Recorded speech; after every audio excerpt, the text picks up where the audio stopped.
Hello, everyone. Something too serious today, really, I would say. I'm privileged to be talking to Yeonmi Park. Born in 1993 in North Korea, author of In Order to Live, 2015, a book which I just finished reading today, and human rights activist and TED speaker, Yeonmi Park grew up in a punishing totalitarian society based on Stalinist and Maoist principles, perhaps the last Stalinist-era totalitarian state on Earth, and devoted to the worship of Kim Jong-il and his family.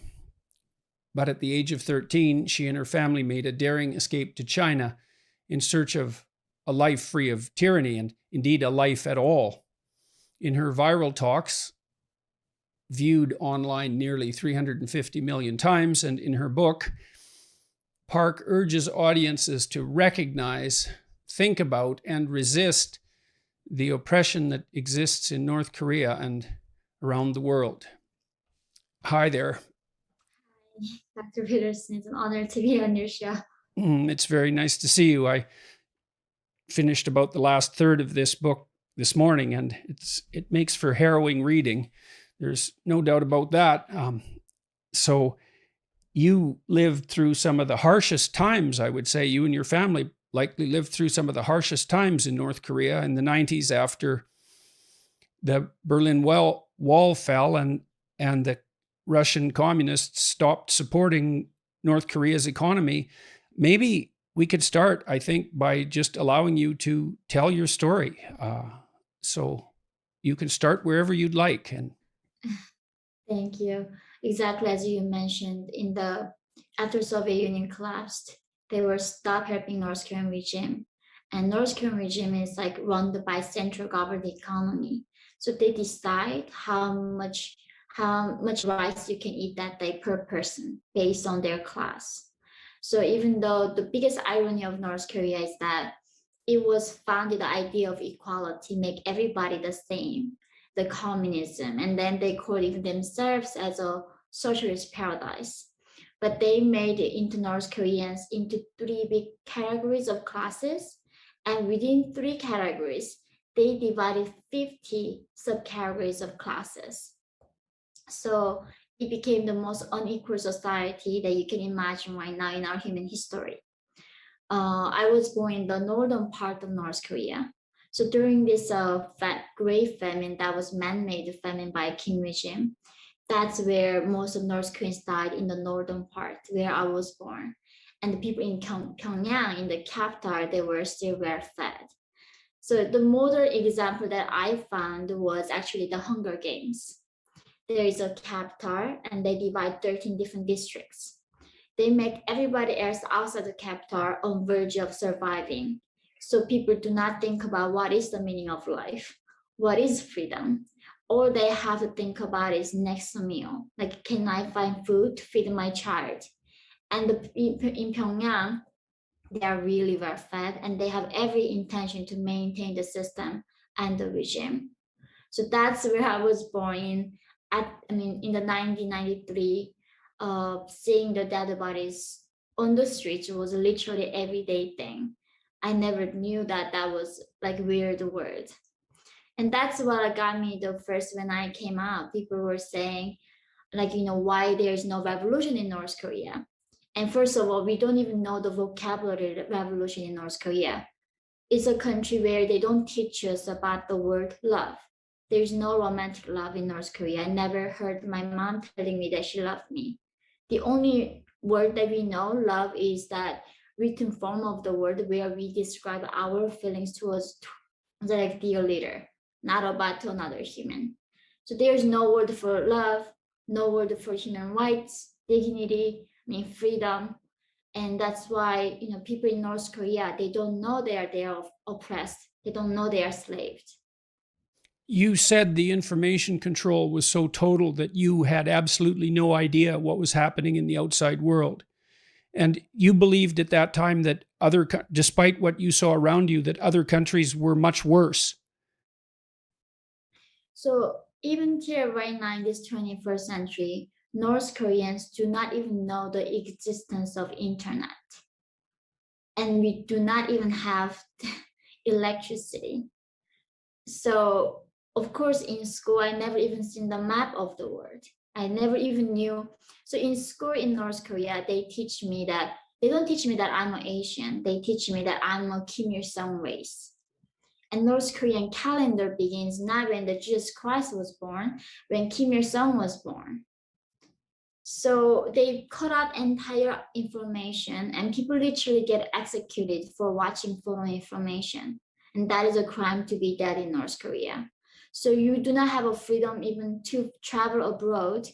It's an entire black hole of information. You don't know outside that cave what's happening. But of course, like the leaders like Kim Jong-un, he went to school in Switzerland. The top elites go out, but the people at the bottom, most of them never even seen the map of the world. And we don't even know what Africa, other continents, other race. And that was like me. And you described the conditions that you grew up in. So you're, first of all, what stands out quite remarkably is the degree of hunger. Yeah. So tell me a bit about what it was like when you were a kid in the 90s in Korea with regards to eating. So North Koreans are on average 3 to 4 inches shorter than South Koreans because of the malnutrition. And I'm like 5'2", but most of North Korean are shorter than me. So if we are above 4'10" feet high, you must go to military. So tons of North Korean adult men are around 4'10", like even below that right now. So this severe malnutrition affects even our brain development. North Korea's average life expectancy is like, if somebody lives up to 60, we think they lived a really long life. Like my grandmother who died from almost like malnutrition before her 60, everybody thought like, oh, she lived long enough to do that. So it is a different planet we are talking about. Being in North Korea, of course, like only way for me to get my proteins were eating, grasshoppers, dragonflies, a lot of insects, tree barks, plants, flowers, and that's how we survive. And most of people die in the spring because that's when there's no like really insects and plants are. And that's where every spring there's most of people dying and majority of people dying that time. Yes, and you said that for you and for the people around you, spring wasn't a time of hope and renewal, but the absolute worst time of the year. And so maybe you can explain that. Yeah, so every spring I remember my skin sort of like cut off from the like vitamin lackness that I would get dizzy, and it's like season of death every spring. The people who couldn't wait until the summer so the plants grow, and that's when like we all know that tons of people are gonna die. And I still remember I escaped in the spring in the March of 2007. One day I had a really bad stomach ache and my mom took me to the hospital. But in North Korea, of course, there's no electricity. There's no x-ray machines, none of that. Literally a nurse using 1 meter to inject every patient in the hospital. And people don't die from cancer in North Korea. They die from infection and hunger mostly. And the doctor literally told my mom that she has appendix. I think we gotta operate on her like right now in this afternoon.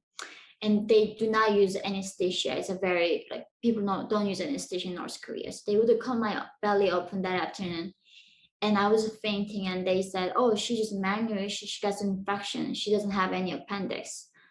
And then they closed me back, and then literally from our hospital to the bathroom, there were like piles of human bodies piled up, and you see children like chasing the rats, eating human eyes first, and then children catch these rats and they eat and they somehow die from I don't know what it is.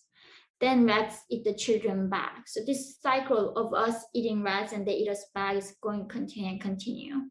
Yeah, and you said that was happening in the hospital. You also mentioned in that episode that you woke up before the surgery was over because the anesthetic ran out.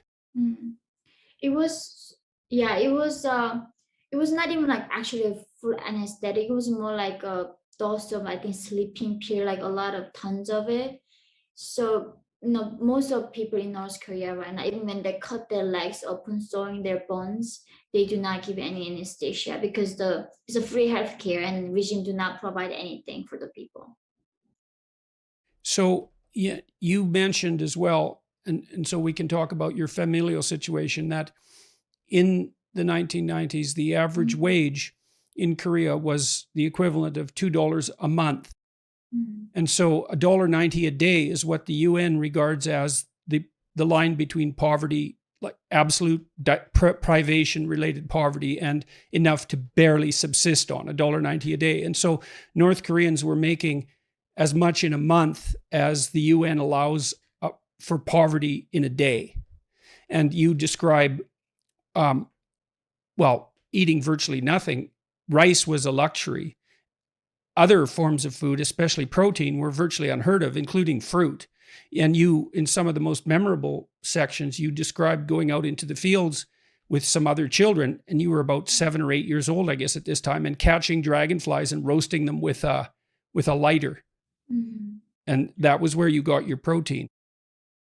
That's yeah. I mean, I ate tons of grasshoppers. I remember always, even though it was a free education when we go to school, so in North Korea, there's no concept of minor.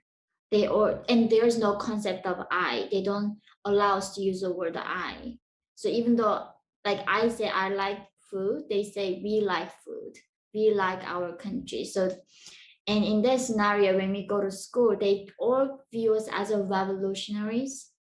And therefore, even the children, when they go to school, even 8, 7, 9 years old, we all have to work in a manual construction zones. So therefore, children, even when they can afford to go to school, it doesn't really mean much to them go to school. And most of children now in North Korea cannot afford to go to school and stay at home.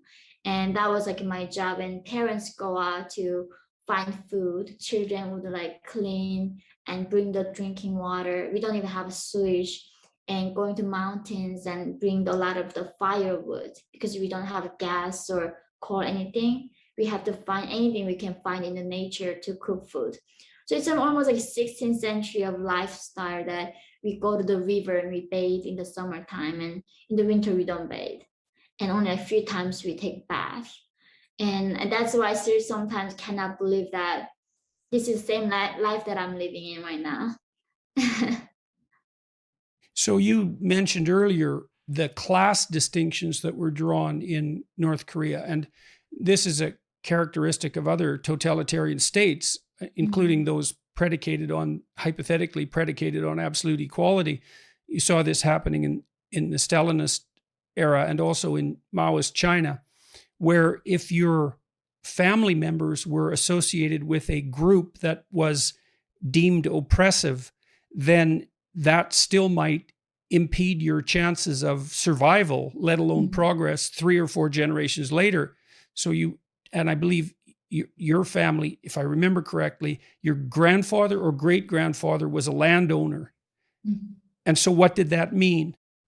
So exactly that's what North Korea does right now. They still have this thing called the guilt by association. So if one person does wrong in North Korea, it doesn't mean just you are the one get punished. 3 to 8 generations gets punished. So when there was one high-ranking official escaped, they killed more than 30,000 people because of the one person's defection. And that's the cost that I had to bear, me speaking out afterwards of my 3 generation family back in North Korea that punished. So that's like that. My great grandfather, I think, were small landowner before the communism, everything began in the 1900 only that time. Because of that, then my grandmother was her status was down. And the trickiest thing about North Korea's status is that there's not even something called marrying up. Some other countries, if you marry somebody from higher status, you can go up with them. But in North Korea, there's only going down. If you're high status and marrying to somebody low, you go down with them. That's how they prevent mixing different classes. And right? And so that's one of the consequences of this idea of group guilt. And so the system is predicated on the idea, or was predicated originally on the idea, that the landowning class was oppressive, tyrannical, and well, they were thieves. They were immoral thieves, essentially, as an entire class. And then that class guilt became so pervasive that it wasn't escapable across generations. That's where the idea of group guilt takes societies. And how would you contrast that to what you see in the West? It is so so unbelievable. I mean, I went to school in America, to university, and or talk about this, I mean, America also had a slavery and like all those oppression, but now they're collectively being guilty for their history. And how many generations ago was that even? And then people still trying to punish people who were not doing it at the time. And how do you choose your ancestors? I think that's what was the hardest thing for me to be in North Korea, is that I mean, I wish I had that option to choose the things back then, but it's not within your control. And now also in America, I see these trends of people going after people whose ancestors were perhaps the like slave owners. But how is it even relevant to that individual right now, who they are? It's not something they contributed back then. So this idea of like, the guilt collectively, we associate them, and I just never knew that the rest of the world was going to be also like this in a different degree. But this is something that mainly North Korea holds against its people. They literally call you blood tainted, because your father, your great great grandfather did something. That means you are forever, your blood is tainted. You are not like redeemable. And almost now in America, I see that because some white people, their ancestors owned the slaves, they are like redeemable. They should be forever guilty about their privilege. And like the idea of this word guilt is also very, like, it's very hard to even look at this. And it's so heartbreaking. Why would you cause that kind of shame on other human? Why it's not their fault at all? Yeah, well, that's a good question. But we why you would want that to happen? Mhm. Well, I think it's part of a demand for some hypothetical radical equality. I mean, it is the case that some people are born, we're all born with different advantages and disadvantages, and some of those are linked to our ethnicity and our race from time to time. And there's an attempt to, at least in principle, level the playing field, but it gets very dangerous when you try to equalize the outcomes. And when you enter the realm of guilt by group, that's a catastrophe. Everywhere that's ever been instituted, it's just a complete catastrophe, because exactly the same thing happened in the Soviet Union and in Maoist China. Your family, your father in particular, but also your mother, they, and many, many Koreans in the 1990s, when things fell apart so catastrophically, there was the emergency reemergence of free enterprise in some sense. It was illegal, highly illegal. But tell us what your father and your mother did to survive. So as you said, in the 90s, until then, so in North Korea right now, you cannot own cars, you cannot own houses. I mean, everything's private. So no private property in North Korea. You don't even own your stuff. Everything is state owned. So therefore, trading is illegal. That you are committing a crime. But after the 90s, the Soviet Union collapsed, people had to find their own ways to survive outside the North Korean government. So the regime created this ideology called the Juche ideology, self-reliance ideology. So they told the people, okay, you alive on your own. We are not gonna give you public distribution. You should figure out on your thing. Then like, how do we figure out on thing? We don't have freedom. We cannot even trade. So people started getting into this thing called the black market. But Right. often So black market. simultaneously, so what was happening in North Korea simultaneously was that the centralized government distribution system collapsed completely when it was no longer subsidized. And the North Korean government decided that everyone was now on their own, while simultaneously making any ownership and any trade whatsoever illegal and punishable with extreme punishments. So you were on your own, but forbidden to do anything that would get you out of your condition of starvation and privation. Exactly. I like now I'm thinking back. People said like, "Oh, what were you allowed to do in North Korea?" I literally sat down one day like, "What was I allowed to do on my own?" literally just breathing. That is the only thing that I was allowed to do on my own. The regime literally tell you what to read, what to listen to. They even send you prison if you dance in a wrong way. If you wear jeans, they say it's a symbol of capitalism, they send you prison. If women wear like skirt, like pants, sometimes they say, oh, women have to wear the skirt. And if you watch wrong movie, and even the haircut, they tell you what kind of hair. It was a funny joke for the Westerners. I cannot believe in North Korea you have to follow the haircut line, the guidelines. That's how controlling the regime is. They intervene every aspect of your life, and literally, when there are some times when we have even electricity, they would give us this radio that we cannot turn off.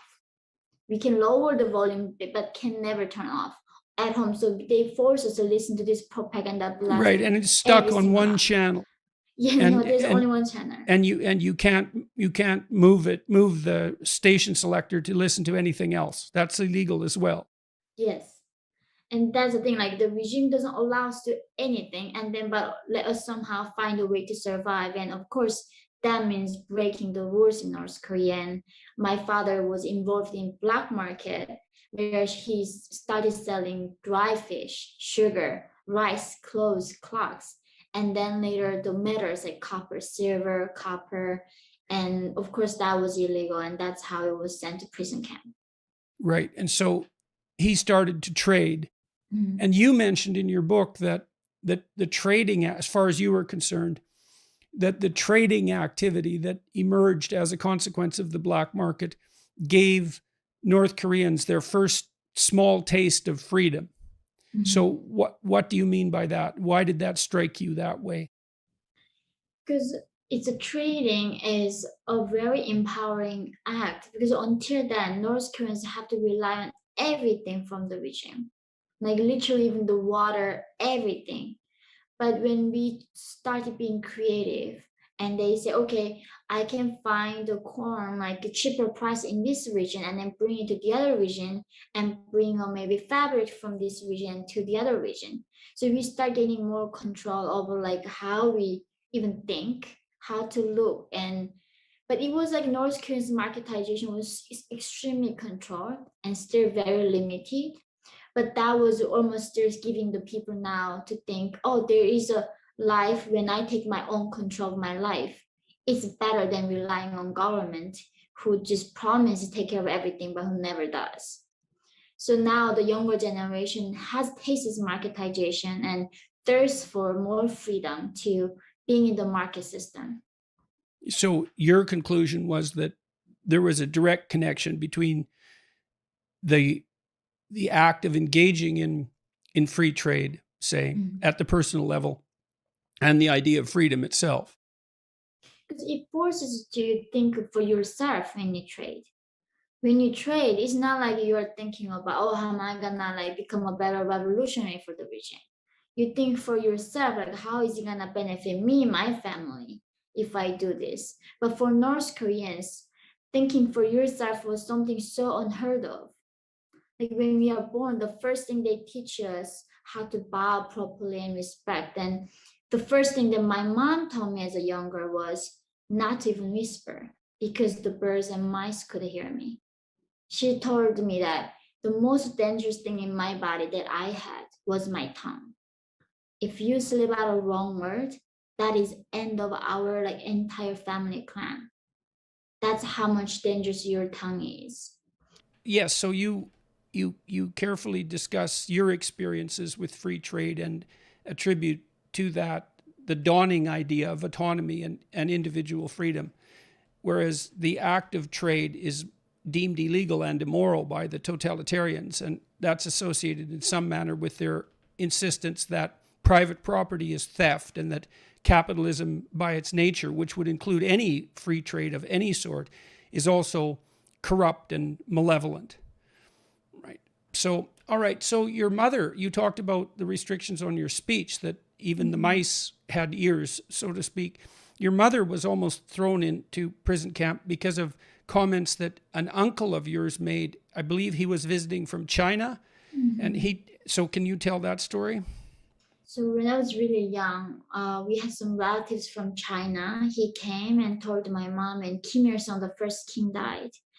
And that he said that he didn't die from hard working for the people. Because when the Kims died, they told us that, like literally they tell Northern people, Kims are starving like all of us. They cannot even sleep. They work tirelessly for us. That how grateful we are for having a leader who's that selfless.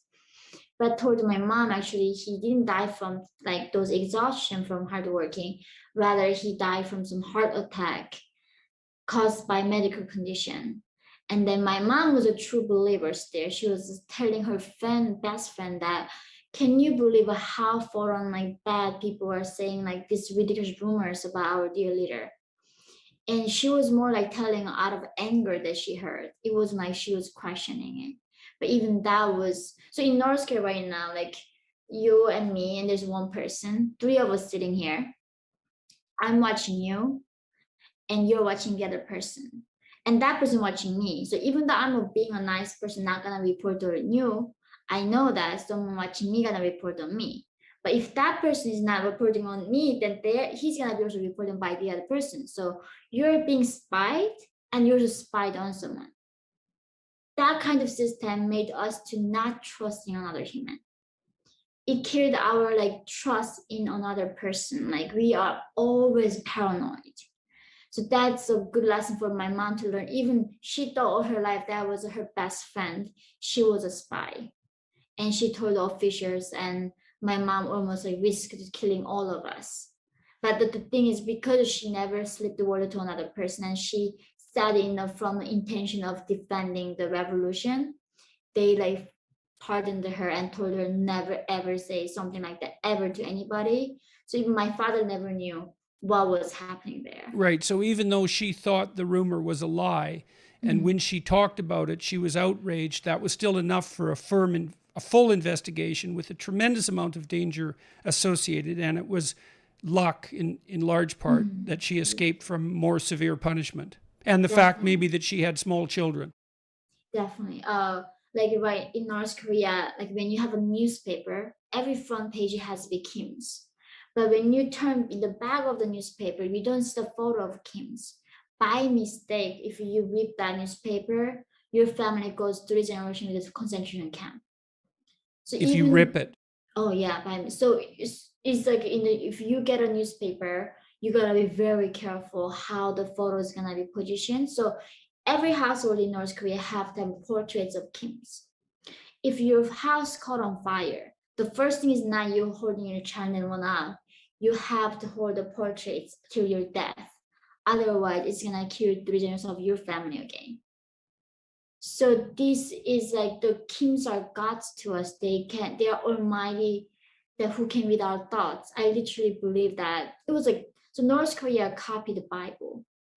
In its exact Bible, Kim Il Sung was a God, loved us so much, gave his son to us, Jesus Christ, right? Kim Jong Il. His body dies, but his spirit is with us forever and ever. Therefore, he knows how many here I have, what I think, what my future will be. So if we sacrifice ourselves right now for the revolution, we are gonna join him in the paradise afterlife. So North Korea, therefore, is #1 Christian persecution country because it's so they copied it so like similarly. They cannot show it to North Korean people. There's some other ideology like that exists in other country. So that's why they don't also allow the religion in that way. So you spent a lot of time when you were a kid completely on your own because your father was eventually put in a prison camp and for a long time. And then your mother spent a lot of time away from you because she had to do what she needed to do to raise money so that you could survive. But also she was trying to deal with the situation with your father. So you and your sister, how much age difference is there between you two? 3 years. And she's older? Yes, I was 8 years old and she was 11 years old. And you spent a lot of time on your own. Months? Years. 3 to 4 years. So what would tell me about a typical day and a typical week when you were on your own? So you'd get up in the morning. You said the roosters would crow. There's Yeah. no electricity. The roosters would crow. You were living in a city at that time? That time I was moving around a lot. So initially I was left alone with my sister when I was 8 years old, and 11 my sister. We were living like that for 2 years, and then our relatives separated us. Our uncle took my sister and my aunt took me to the countryside. That's how I lived my also on our 2 years like that way. And so my typical day is like, when the rooster like cries in the summertime, usually 5:30 a.m. and the winter time is 7 a.m. They're pretty accurate. So North Korea still cannot afford the clocks. And that's how we follow the, rooster, the timeline. We get up and we go to the mountains and do the daily work. We go and the regime also assigned the children to raise rabbits at home, and then we skin them and give the skin to the regime so they can make the soldiers coats with it. So everybody gets assignment with the regime. And also the thing is that they don't even have fertilizer. So they make sure that everybody bring their own bathroom stuff to the school. So tons of them. So even when you're a child, you get tons of assignments from the regime. Every single one of them associate to something and get your assignment and get it done Yes. Well, collectively. you said that as a school child, all of you and all of uh, um, your friends, your peers, as well as the adults, were set out all the time to collect dog waste and human waste, and that was actually stolen from toilets because it was valuable. It had to be handed over to the state because that was the only source of fertilizer. Yeah, so even that, so I remember one of my culture shock was when I was seeing the trash cans for the first time in my life. Because there was no trash can in North Korea. We literally had nothing to throw away. And coming to the West, where people are having these trash problems, it's like, where the heck am I? And in North Korea, even your own poop is so valuable that they fight for poop. It's like the war on poop. And if you don't bring the quota, you're gonna be punished by the regime. So the kids is rather when they in school, they don't study. They send out us to hunting for poops and everywhere and gather them, bring it to school afterwards.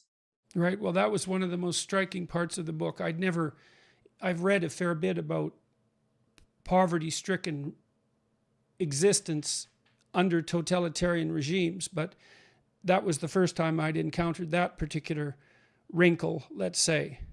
So, all right, so you're 8 years old and your sister is 11, and you get up with the roosters and you have work to do. What are you eating at that point? How much are you eating, and where do you get your food? It's really depends. In North Korea, it's not like when you eat, it's so random, like what you get that day. That's the thing. I never seen a cookbook. How do you find the half pounds of pork and flour and like scallion? Like we just eat whatever we have at that moment. So if that day we had potatoes who were like frozen outside because we didn't have a place to put them, then they becomes very dark colors. We cook them and then we put lots of water in it, and then some dried cabbage in it, because usually water fills you up. So a lot of food has a lot of soup in it in North Korea to fill you up. And we make sure that we have enough food for the evening. We divide each meal, so depending on how much food we have that day, in the morning I more like to do public distribution for each one of us, and how much you can eat per like certain meal. And some days we just cannot eat, And then we who was don't eat. distributing it? My sister was the one more like chopping wood because she was bigger. She was doing more manual work, and I was the one more like cooking and doing the domestic work. And where was the food coming from, Oh, apart from what you gathered? apart is sometimes my mom, before she goes away like for several months, she leaves us with a few kilograms of corn and like other grains. Then we have to divide it for like 6 days. We don't know when she comes back or Well, she you will told ever us come back. you told a story at one point about your mother leaving. I believe she was gone for several months, and she left you some money, and you and your sister spent it on sunflower seeds and something else, some cookies on the way back from where your mother left from, and then you had no money for all the time that she was gone. Exactly. So we learned that lesson. The first time she left us, gave us some money, and then we never had those kind of money, big money in our hands. So on the way back, we bought sunflower seed and some cookies in the plastic bag. And then we had nothing left for us, and we were not even so in North Korea we don't even have phones. It's not like you can call up somebody, where are you? Like a lot of times they go out and they never come back. They might die on a disease or station, like, or accidents. A lot of people never hear back from. So going on a journey in North Korea is like higher chances of you never seeing them again. And so even though mom would say, I will come back, but we never knew she would. And once that happened, the first time we learned the lesson, mom would like leave us a few kilograms of grains, then we would divide as much as we could. So we would not run out until she comes back. And you said that all you ever thought about, and your sister as well, was food. Mm-hmm. And that you dreamed about bread, and you fantasized about bread, and you talked about how much bread you could conceivably eat, and that you were possessed all the time with hunger. I know, I'm like still thinking, as a child, like I never ate till I felt full. So I never knew what was like limits of my own stomach was. I never knew how much should I be fed so I feel like full. So as a young man, I literally thought, if I even eat the mountains of food, I thought I would never feel full. So we would compare how much I can eat more. So my sister said, like, I'm 100, I'm 1,000, then like a mountain and 10 million, and whatever the number, whoever comes up bigger. And that's how we were just like dreaming of it. That was the only thing on your mind. So that's the thing. When people talk about like the civilization, right? It falls when you don't eat.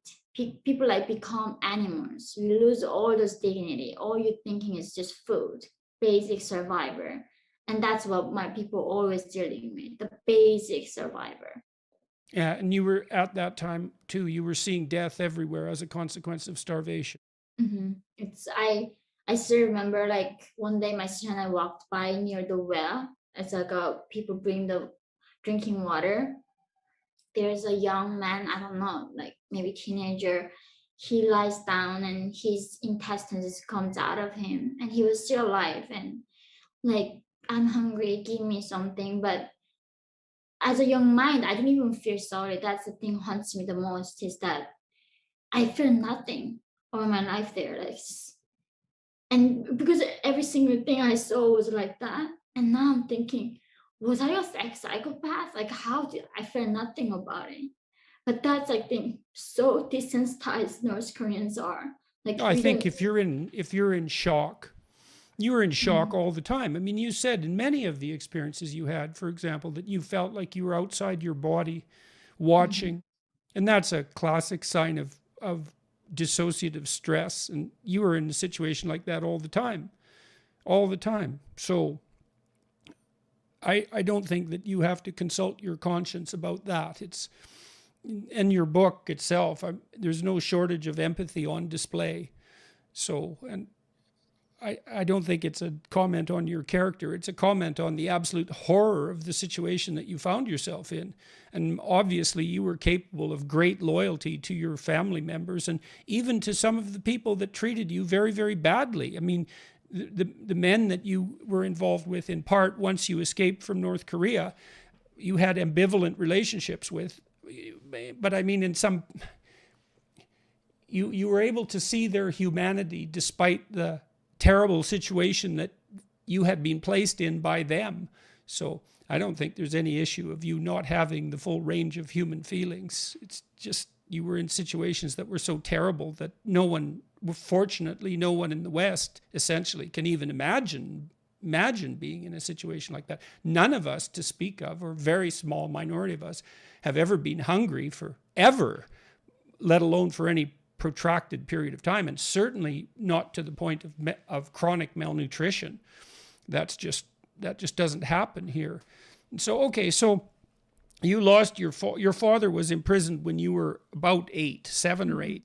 And And what happened to him? What was the consequences for him? He was doing quite well in some sense by North Korean standards with his trading, so he was good at what he was doing, and your mother helped him. But he got imprisoned, especially after he moved up into more dangerous commodities. You said that he started to trade metals, and that he was hiding the metals in cars, railway cars that were reserved for I think I've got this right, for Kim Jong-il. yes. Yes, and because they wouldn't be searched. Yes. So every train in North Korea, we only have one train line, and that goes from one side of the country to the end. It sometimes takes a month to go because of low electricity and the railways are very bad. And that's why there's only always reserved one cargo that carries the things to Kim's from other And parts what's of the in that country. car, just out of curiosity? I mean, we hear these rumors. They grow the parts of the country that has the best land for growing apple or growing something like the best of the best from the country that is especially reserved for them. And nobody actually really knows what's even in there. Even when those people who search that cargo cannot go, and the people who guards it, they have to do body search and health checkup for them. So that's how severe it's controlled. So really nobody knows what they're carrying inside. And my father was able to do something with them and then carry the metals in that cargo, hiding. And he was that's bribing guards to allow that to happen. yeah, And then he got caught yeah. and was put in a. So what kind? Talk about the prison situations. Because just normal life in North Korea is unbearable by all accounts, but the prisons take that to a whole new level of hell. So what would have your father experienced in a North Korean prison camp? So there are three types of prisons in North Korea. One is called the Gwaliso. It is concentration camp. Usually you're born there. So because let's say one day my grandfather committed some crime, then they take the generation to there. And it is like a permanent living condition there. You live there forever for the rest of your life. And you're born there. You can be Yeah. born there because of the group guilt of your ancestors, So which never goes away. Right. You can never redeem by your group, your whatever your ancestors did. Forever you're there.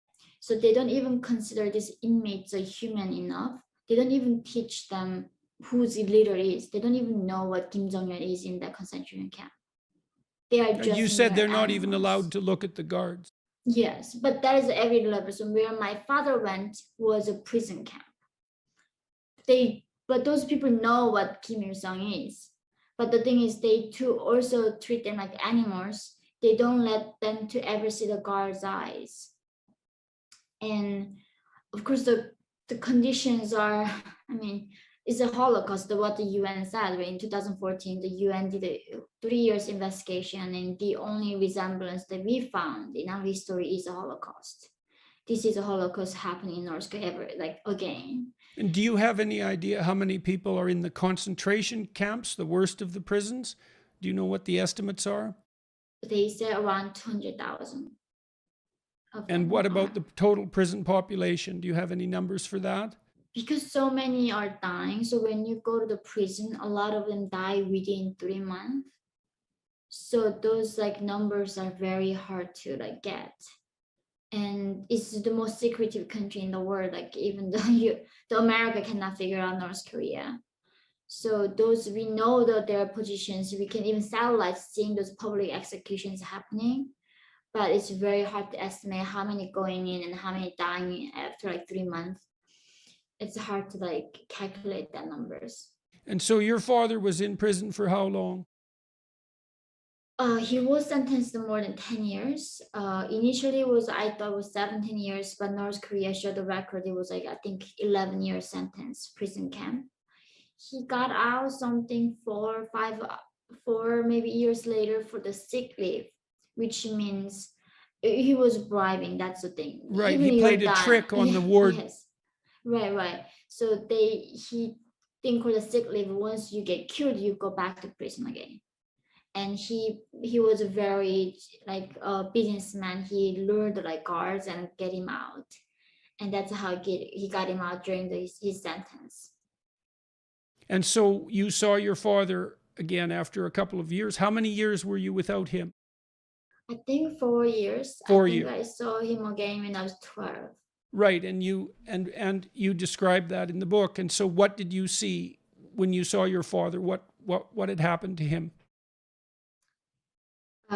So when I was reading this book by George Orwell in 1984, it talks about the man like Winston who had a lot of wits, and after that all the torture, he became empty, right? Like, and a lot of people like read that book as a fiction to them, but for me that was like my father.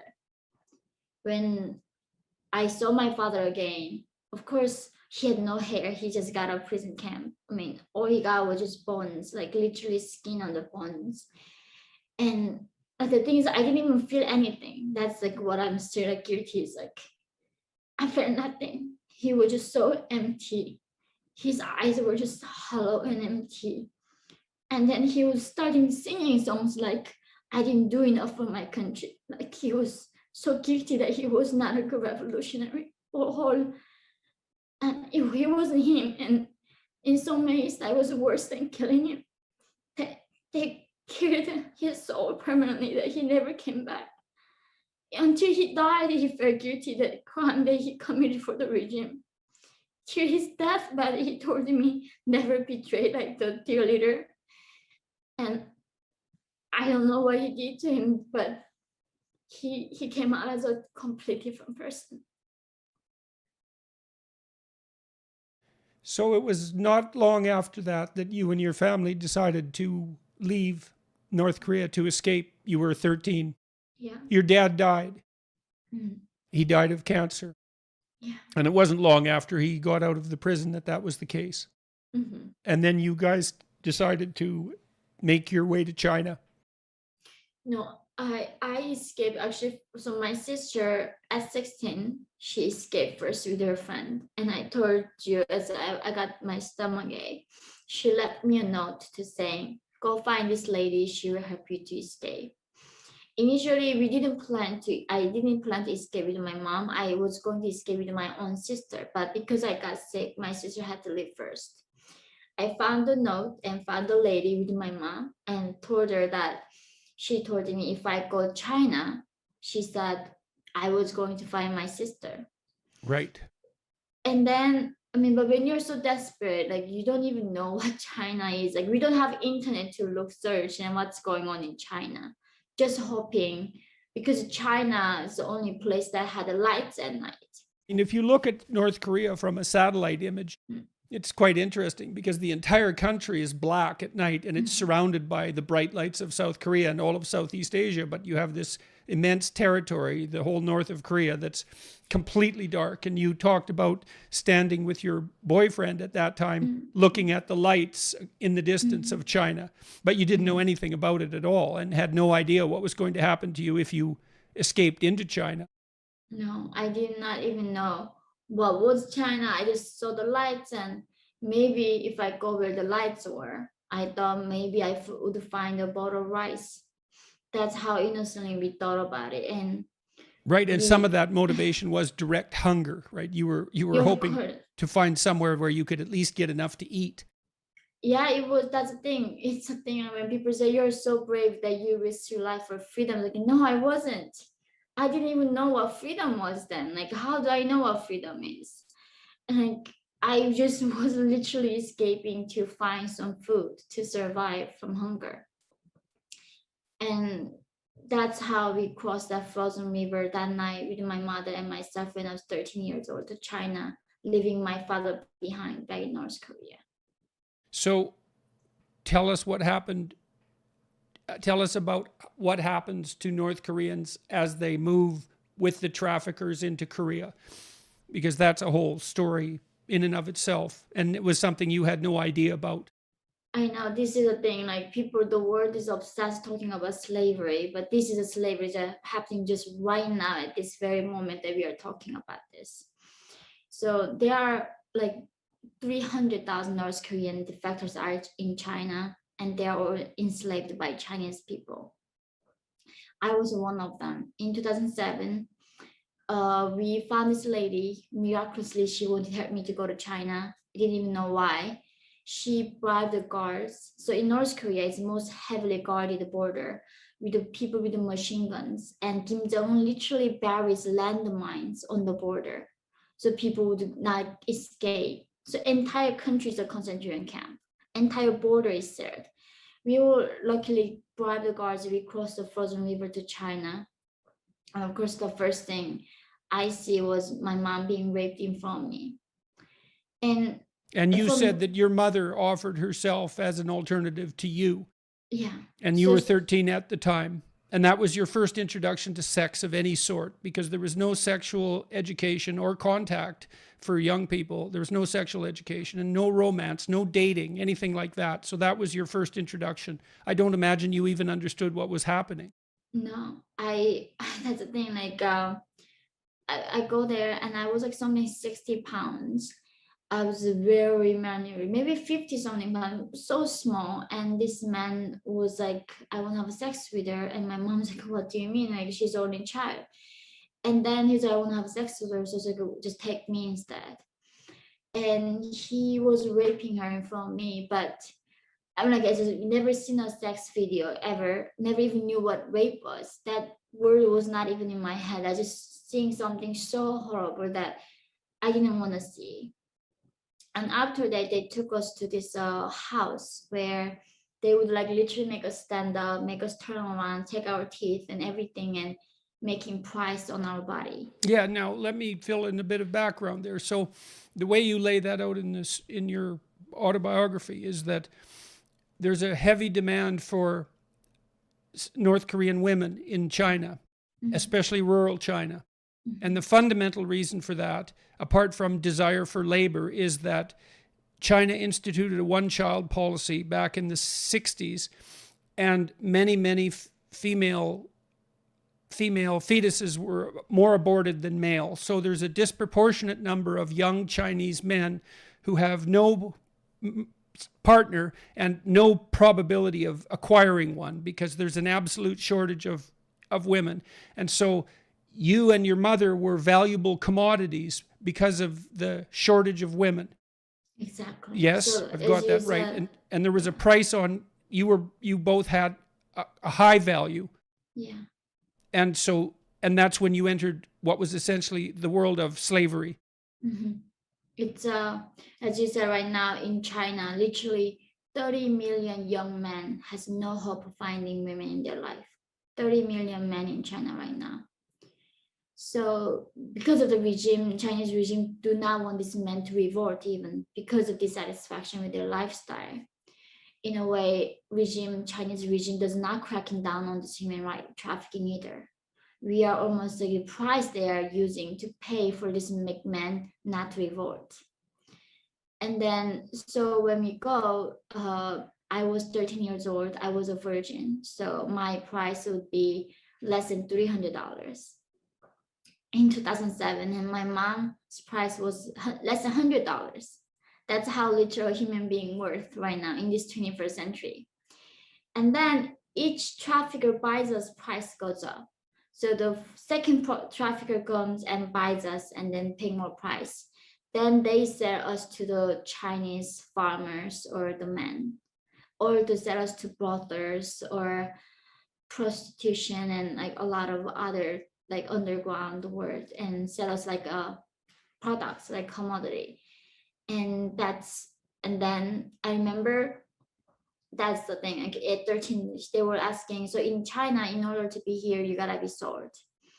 And I didn't even know what human trafficking was. Like, what do you mean you're selling a human? I'm not a puppy. Like, how do you sell me? And they were like, no, you gotta be sold here. And they said like literally to me was that, oh, if you don't want to be sold, you can go back to North Korea. We can let you guys go back. But the thing is, going back to North Korea is a death. Like, even though miraculously regime doesn't punish me, there's no chance for me to find food. I mean, that's the hardest thing. It's like there's no place for us to go. outside of North Korea. Like if we leave that country, whatever the condition is, it's better than being in North Korea, because at least in China we are being fed. Doesn't matter we are raped, tortured, we are at least being fed. And that's how we stayed in China and they sold me separately from my mom, because they can charge two people's price. So they sold my mom and sold me separately, and that's how I got separated from all my family at 13. Yeah, well, you said at the beginning when you went into China that you didn't tell the smugglers, the traffickers, that you were traveling with your mother. You said that she was younger than she was, and you said that you were older than you were. Exactly. Because they weren't going to take you otherwise. Yeah, so the lady... And you had no idea what was in store for you at that point also. No, I did not know. She told me, oh, don't tell them you guys are mother and daughters, just say you're maybe aunt or something. And told my mom, you're much younger, you're much older. And because human trafficking was something that I didn't hear about in my life, I was so scared, because in North Korea, there's no bad news. Every news is a happy news, how amazing we are winning in the revolution. So I never even knew what rape was. Like in America, if you watch news, like somebody raped, you know what rape is. But in North Korea, they steal every information from you. Like news is not actual news. So not knowing what rape is, not knowing what human trafficking is, and just completely into just another like planet. But you had enough to eat. Yeah. And was that the first time in your life that you'd actually had enough to eat? Were you able to find enough so that you could eat until you were full? Did you experience that at that point? That's when I learned. Another thing is, it didn't matter that I had food to eat again, because I lost everything that mattered to me. Like I lost everything, and so I wanted to kill myself. Like I finally went to the place where there was a food for me, but then that means me being a slave, and I'm losing every single one of them in my life, and I was going to kill myself. And at that point, this broker told me, if you help me become my mistress, help me with my trafficking business, that I'm going to help you with your own family. Why did you decide to stay alive? What kept you going? Because my mother, he told me at that point, he said, if I don't kill myself and helping him, then he said he was going to buy my mom, because he's the one who sold my mom to a farmer. Right. So at that point you were separated, and your mother was the enslaved wife, so to speak, of a farmer in a rural community. Yes. So she had to be bought back, and that's the deal he offered you. Yes. And so you decided to stay alive because you thought you could help your mother. Yeah. It wasn't for you. No, I was, yeah, it was my life mattered something, right? It meant something. I could do something more than that. So he offered to bring my father, and that's how I brought my father to China from North Korea. And that October, when I was turning 14, in that October 2007, I saw my father again. And so then you were with this man, Hong Wei, was that his name? Hong Wei. Mm-hmm. And you describe a very complex relationship with him. He was violent and a gambler, so he would spend vast amounts of money raised by this trafficking trade and disperse all of it in gambling fits. And he was violent to you, but you also believed that over time he came to love you. And so what do you make of that in retrospect? It's an unbelievably complicated situation, to say the least.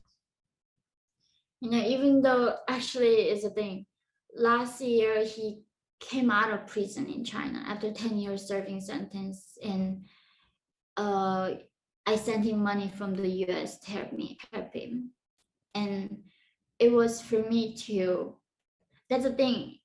And then I could actually, this morning I woke up from this nightmare of my time with him, how violent he was.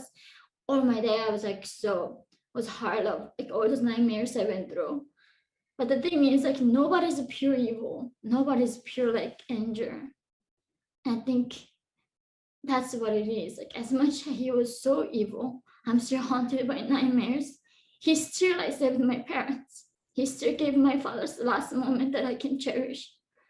And I think that's life really. It's not that like simple. Yeah. So you were with him for how long? 2 years. And what occurred after that? You went to Mongolia. What was the trek from him? Now, so he bought your mother back, and so you're together living with him, you and your mother? Yes. You can't find your sister yet at that point. No, we couldn't find my sister. Your father, is he still alive at that point when you're with Hong Wei? So yes, during the time after finding my mom, he brought my father 6 months later, and then my father died 3 months later after I saw him again. And you said you had changed dramatically after you left North Korea. You stopped being a child very, very rapidly. And Yeah. you started to take care of your mother and to make the decisions. And also when your father saw you, once he came to China, that he could hardly recognize you. It still affects me. I think that at 13, I don't know what I became. It took so hard for me to fear something again. Like when I had my own son, actually in 2018, when I met you at the lecture, that is the year when I for the first time felt something. And like I was so grateful that I was feeling things ever again. And so at 13, I learned how not to fear ever. And I don't know how it was possible even. So my father came and then he died. So I buried his ashes in the middle of the mountain.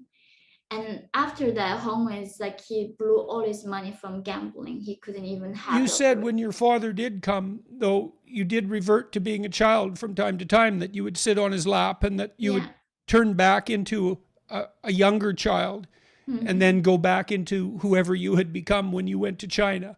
Yeah. I think there were many versions of me back then to survive.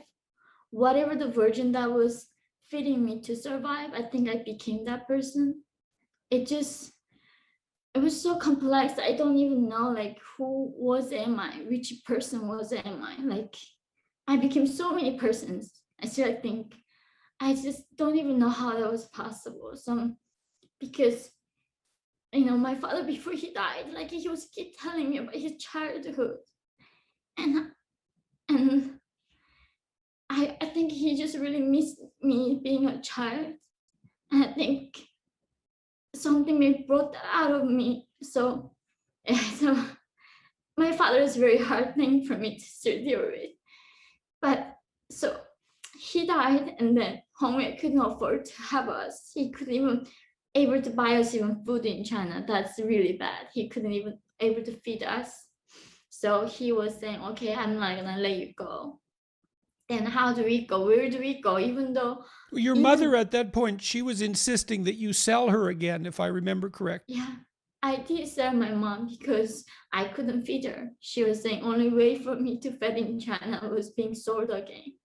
So I sold my own mom and then gave the money to Hongwei, and then he plus me in a one night gambling.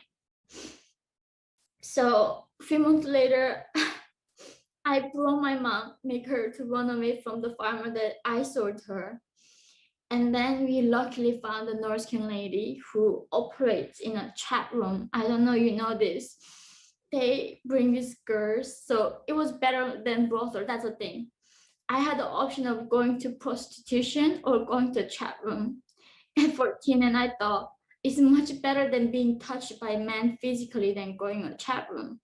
Well, you said that with Hong Wei that that was your introduction to sex essentially, and that it was catastrophic for you, and so, well, and then you, after Hong Wei could no longer afford to feed everyone, that's when you entered the chat rooms, and you were working in the chat rooms for how long?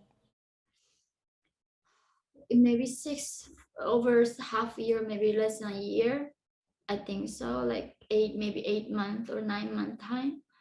So and the people that organized the chat rooms took the vast proportion of the money. Oh, yes, all the money. I think you got $1 out of 7. It was something like that. Something like, but even that dollar we had to buy food and clothes and other things. So, but the thing is, still was better there than going into prostitution. And in that chat room, we met another North Korean fellow defector, and then she told me there was way out of all this, which means going to South Korea. And then they say, I told them, what do you mean South Korea? I thought South Korea was colonized by America. It's like the horrible capitalistic country. And she was like, no, South Korea is free. And that is, I remember still the time I learned the word free that day. I was asking her, what do you mean I'm gonna be free in South Korea? And she, of course, did not know freedom meant freedom of speech or none of that. She literally told me, oh, in South Korea, you can wear jeans and you can watch TV and no one gonna be arresting you for that. And that's how we conceived the freedom as North Koreans. Like freedom meant wearing jeans. So I asked her, then how do I do that? And then she was saying, oh, then you gotta become Christians. There were Christian like operation in China. If we become Christians, they were going to help us. And it was so ironic for me, or why? Because I couldn't believe, like, why do we have to keep believing something to survive? In North Korea, we had to believe in Kims. But now, suddenly outside North Korea, we had to believe in God to survive.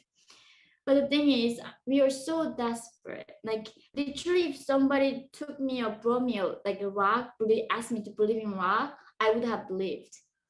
That is like how strong our humans were to survive. And the like, Christians that you became associated with in China, were those Chinese Christians or were they missionaries from Western countries? Both. They were both. Some of them from South Korea and some of them from China. And they would have these houses that make us to study Bible.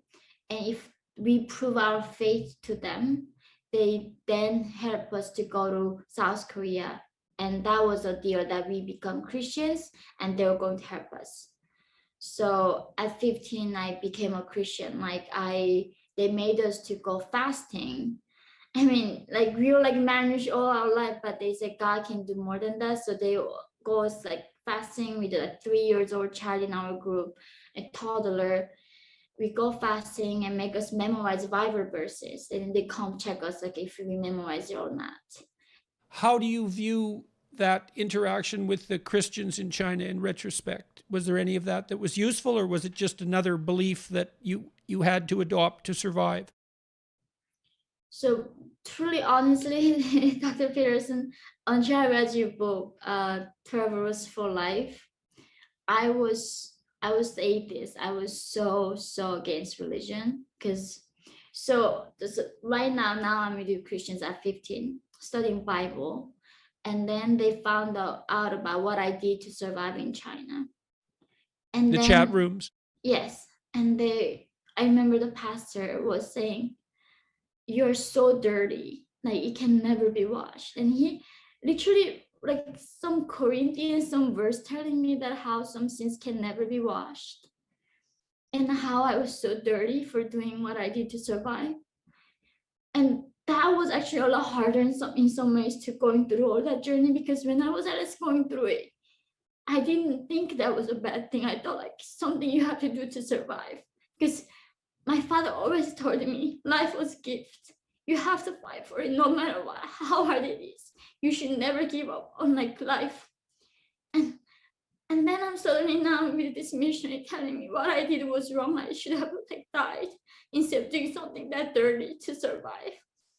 So it was very tough to deal with, like keep thinking for the rest of my life, was it worth it? Well, but also you were at that point too. You said that the reason that you didn't kill yourself was because you wanted to help your mother. You had other people that were dependent on you. It wasn't just you. Mm-hmm. And you were still looking for your sister too. You had no idea what had happened to her at that point. Yeah, I didn't. So yeah, but the thing is now what I'm thinking of that, no matter what he was better than those people talking about inclusion, all of that, because he risked his life to saving lives. those pastors, those missionaries who sent to prison for lifetime sentence in China. No matter what people are saying, like you gotta see their actions. And these people actually cared about humanity than anybody that I met having all this flowery, loving language they are using. So that's the thing, like it's so hard to understand humanity that even though it hurt me so long, I'm like forever grateful for what he did for us. And namelessly, I'm like, I made a name for myself. If I'm dying, people will know, but he never did. And he didn't even tell me his name.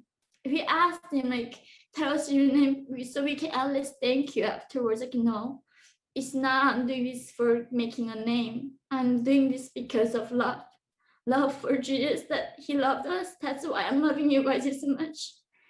So in a way that he was the only person who showed me with the actions that humans can love another, that like unconditionally. So it's just very complex. So it was his group that took you and your mother to Mongolia? They told us how to go to Mongolia, because in desert, there's no way you can make it out. It's like, it's a random luck. It's a pure luck. That's why I think maybe they were more religious. They were waiting for God's sign to send us, because it's not like guide taking us. If you getting into the Gobi Desert, most of chances, like mostly you're never going to be found by any human being on earth. So you decided that you would just go into the desert and take your chances? Yeah. So and that was you and your mom? And then we have 5 other people in our group and 1 baby with us. So it was a 8 people group. And then they told us, go follow northwest direction with 1 compass. And then if you cross 8 wire fences, hopefully that's gonna be Mongolia for you. It's a random chance of taking the luck. And so why was Mongolia a reasonable target, or were you just out of options? Because it didn't cost money. If we wanted to go to other countries like Thailand, we had to pay the brokers, but we didn't have money. So Mongolia was by walking, we crossing the walks. When you walk, you don't pay anybody. So now really nobody escaped through Mongolia because it's too dangerous. Now most of the factors escaping through Thailand, but we were the last people who ever crossed the desert to make it successfully.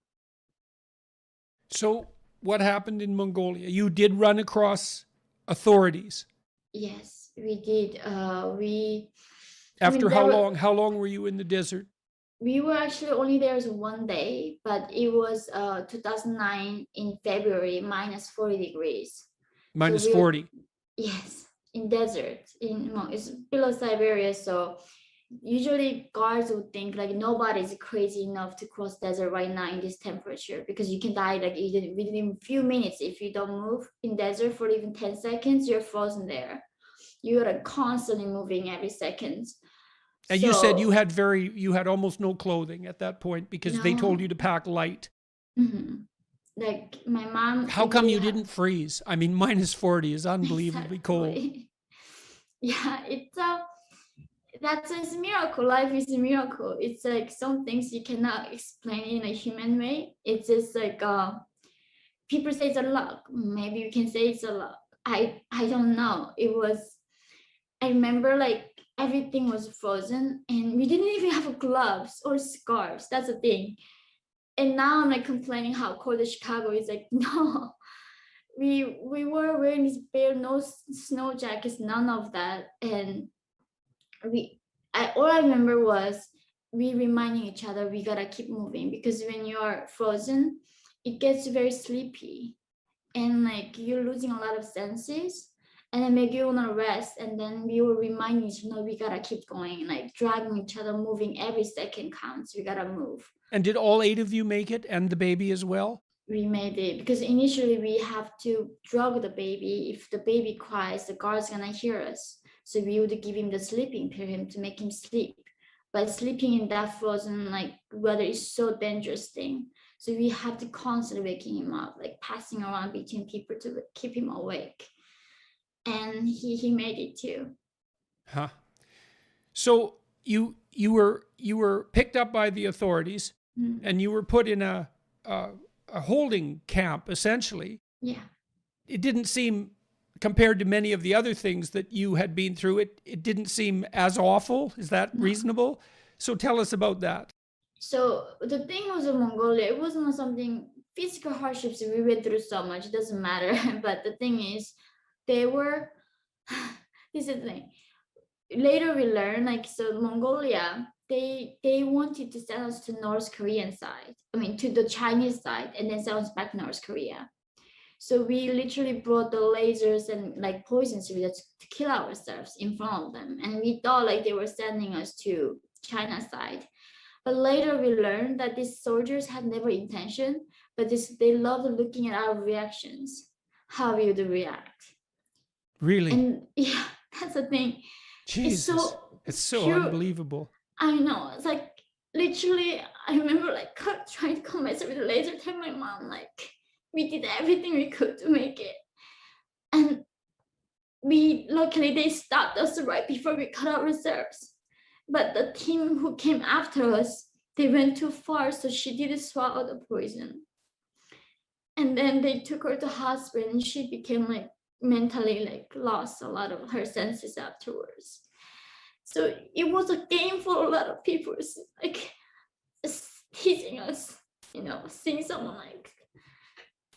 And I think that's like those very hard at this point, like to try to make sense of like being a human, like, it's just so hard to know this is like the same life that I've been having. It wasn't like some dream or something. So you were, after that, you were reasonably treated in Mongolia, but you were also subject to a lot of interrogation. Yeah. And why was that? Because one is they tried to screen the spies out, because North Korea sends a lot of spies disguising as defectors and send them, so they can assassinate like me, someone who speaks out, or get information who my relatives are and then send back to North Korea so they can punish the family members of the defectors. So a lot of defectors, this like spies can do. But not only that, South Korea also had a very like heavy discrimination towards North Koreans, and the country is still they blame the victims when it comes like the rape. They like, because of you got raped, not the men. So I remember like during my interrogation, he asked me like, do you have a tattoo in your body? And I was 15 years old. And I was like, no, I don't have a tattoo. It's like, are you sure? They were looking for marks that would prove that you were engaged in prostitution. Exactly. So I was like, no. And it's like, I'm going to take off your clothes here. Like, are you sure? It's like, yeah. And that's when I realized, like, really, like, there was no angel at all. Like, there's nothing better country. Like, of course, there's all degree of bad and good. And South Korea actually is another hard place for North Koreans to adjust. And like 2 years ago, there was a mother and son died in the middle of Seoul, South Korea, from starvation because of the ignorance from South Korean public towards them. They died from starvation in the middle of like capital of Seoul. South Korea. So you went through this lengthy interrogation process in Mongolia, and then it was decided, and your mother was with you, and it was decided at that point that you were genuine refugees, and you made it from there to South Korea. Yeah. And was that to Seoul? We know from Mongolia, several months interrogation, they take us to another 2 months of the interrogation at the South Korea's intelligence facility.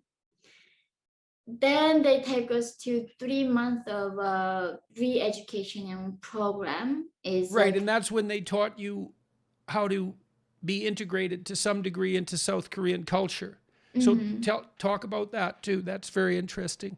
Yeah, so they give us this 3 months of training periods where they introduce us to this new planet. And that's once they've identified you as genuine refugees. Exactly. So then you got in that stream. Yeah, once they're proven, sometimes they even go through those like lie detectors with other defectors. They really make sure that you're not a spy and saying everything is true.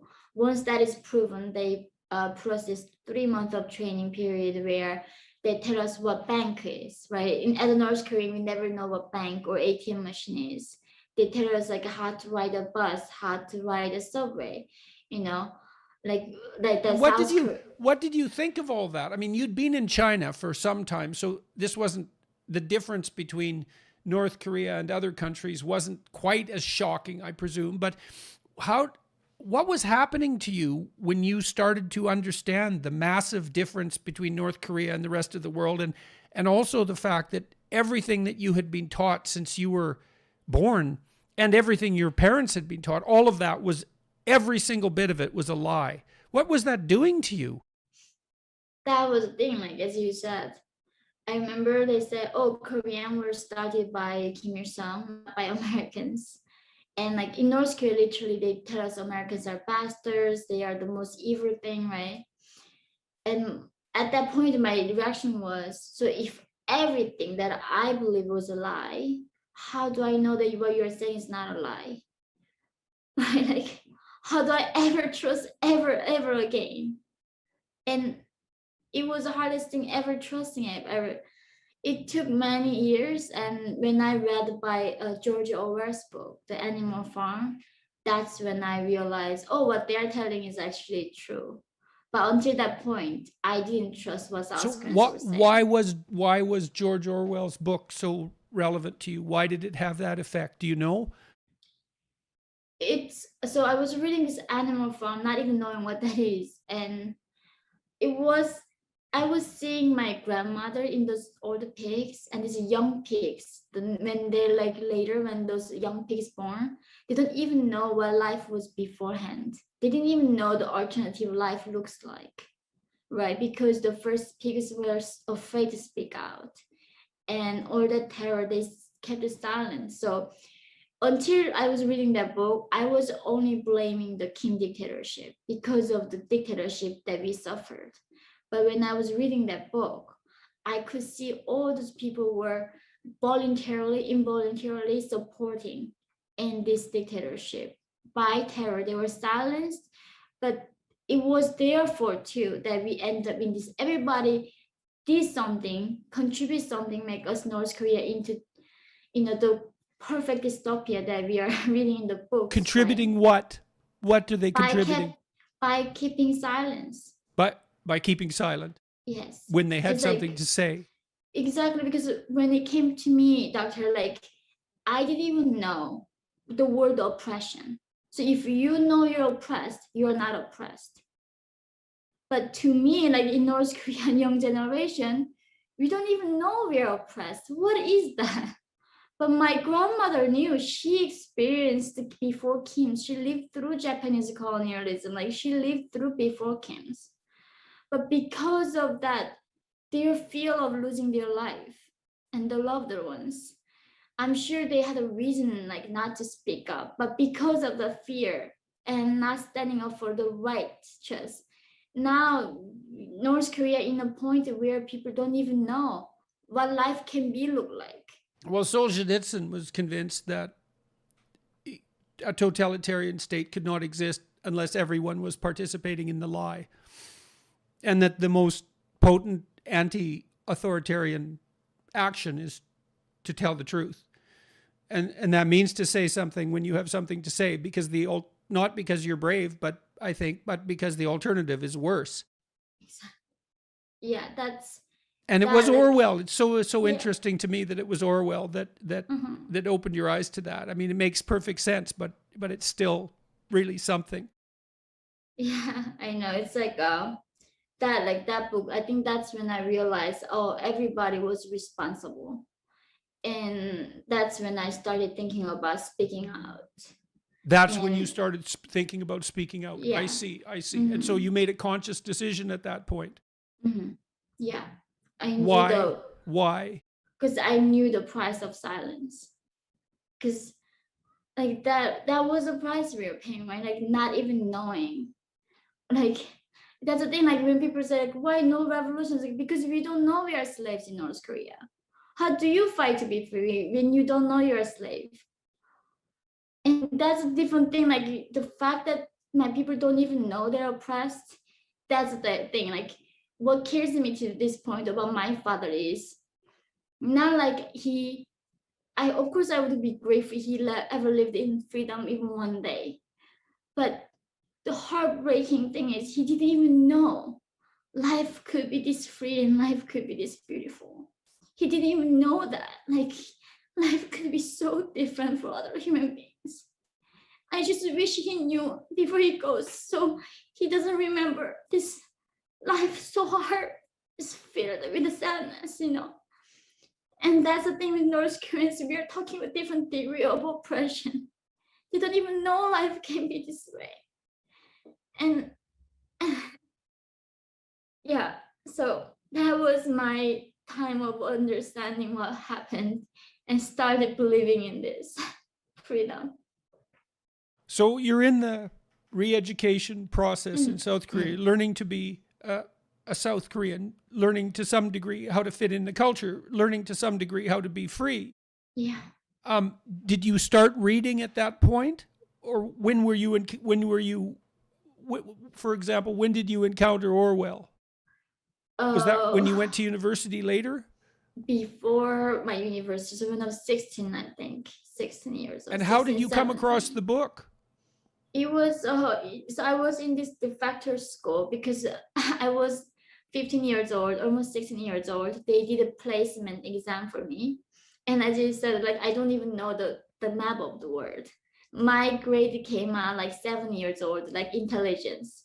Right. So you got out of the re-education process, and then you lived. Where did you live with your mother after you left the re-education process? They put some in like a public housing in the countryside where a lot of like mentally ill people were living.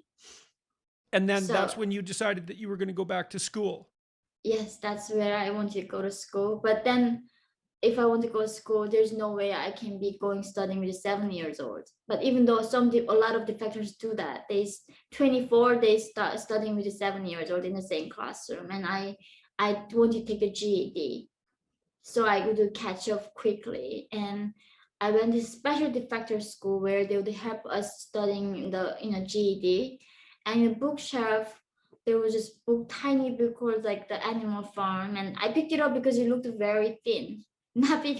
I was like, it might be easy, quick read. And never knew that was the point where my life was going to be changed. That's really something. So then you went to school, and Yes. you had to convince the authorities to support your desire to be educated. Your plan was to go to university. How in the world did you formulate that plan? How did you even find out about university? I mean, I guess you knew that already in North Korea. You knew that already. But why did you decide that you needed to go to university? What was driving you? It was so. I remember like that they were asking me, "What do you want to do after like kids here after the re-education? What do you want to do?" And I told them like I want to go study. And it's like, why? You know, like studying like South Korea is the most competitive countries, and when it comes to education, how are you gonna compete? You know, there's no chance for you to survive. I wasn't even speaking ABCD alphabet English at that time as an adult. So, but I don't know. That's the thing. Something was in me, was thirst for knowledge, that I always knew that I wanted to study. I wanted to learn how the world worked. So I kept that and keep getting back to books. I was reading like 100 books a year, and just. But also the reason I was reading books is like because there was such a high discrimination. Nobody wanted to be friends with North Koreans anymore in South Korea, and everybody told me that I was a failure before even I began. It's like, you are never gonna be competing, you're never gonna be win this competition. So only the books were the ones telling me that I could do it. The books were. Yeah, only the books were telling me, because every book tells you can do it, right? But everybody, the human being I met, was telling me I couldn't do it. So I just keep reading books. Yes, well, you can make contact with great minds that encourage you through books, and thank God for that, right? Yeah, that's what they're for. Mm-hmm. So you got your high school equivalency. And how long Yes. did that take you? I had to do from the elementary to high school, so it took like over just 1 year. 1 year. You did all that in 1 year. Yeah. So I went to college at 17. At 17. So you passed your G, and you'd only had 2 years of education in North Korea, but most of that time you were like working at manual labor. Yes, yes. Now how was your reading ability in Northern Korea? Were you already literate? No, a little bit, but then also the vocabularies were so different in South Korea. Like like we don't know what shopping mall is because we don't know shopping, right? Like what's a supermarket? What is dry cleaning? So I had to like write down, like it wasn't like English to South Korea was easier because I already knew the concept. But like learning about gay, even I met somebody gay and telling me, he hugged me and he told me, baby, don't worry, I'm gay. And then like what gay is, understanding a concept takes way longer than learning a language. So that took longer for me because it's exactly the 1984, the Georgia where it talks about doublespeak, who controls the language, who controls thoughts. So North Korea purposefully eliminated the words like stress, because how can you be stressed in the socialist paradise? So they get rid of stress, they get rid of depression, they get rid of trauma, they get rid of all these concepts that people know here, we don't have in North Korea. So I think that was way challenging than even learning new language. So is it fair to say that you taught yourself to read and you got your GED equivalent? You did that in 1 year, and so you were ready to go to university at the age of... How in the world did you do that? How much time were you spending every day studying? I didn't, so that was a funny story. I ended up in the ER, and then like they were saying you're malnourished because I didn't have time to eat. I forgot to eat. So even when I was sleeping, I would turn on the like a TED Talks or NPR so I can like listen. My brain still kept working. And even when I was sleeping, I would put the books behind my pillow so the like knowledge would go into me. I was obsessed. I was crazy. You were obsessed with... Yeah, I was completely obsessed with learning. And how did you manage to survive economically during this time? How did your mom and you make money? I know you got some money from the South Korean government, right? Was that enough to get you through that first year, or what happened? No. They give for the 6 months. They help you to pay your cell phone bills and the house like the amenities, right? You pay the utility bills, but after 6 months you're on your own. So you're completely obsessed with studying to the point where you're not even eating.